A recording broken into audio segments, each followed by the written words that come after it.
So V2G stands for vehicle to grid, and by that we mean that electric vehicles can receive charge from the grid and charge up overnight, but vehicle to grid is where they can actually export that energy back onto the system when the system needs it, or when actually it's valuable for the customer to do that.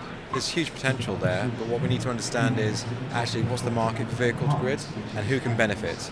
So for us as an energy company, we're speaking to our customers, we're working with car manufacturers, with local authorities to understand who would benefit from vehicle to grid and how we can then share that benefit amongst all those different participants. So we're working with Nissan, we have a partnership with Nissan, so thank you for bringing that up. They are one of the auto manufacturers who are looking at vehicle to grid. I think it's safe to say that all auto manufacturers will have that on their radar. EVs is still very much an emerging market, so we're looking at new models coming out every year, and then some of those models will eventually be able to be vehicle to grid enabled.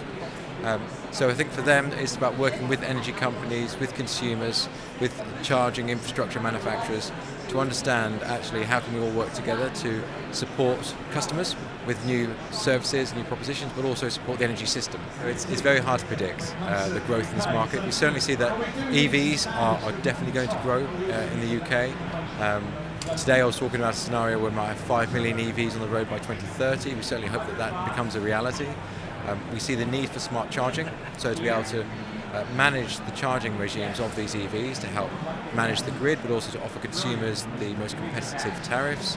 Now V2G is then the next step beyond that. Then how do we then incorporate vehicle to grid to allow consumers to export their energy back onto the grid when it benefits them as well as when it benefits the system? So lots of my work in R&D is to uncover some of that knowledge.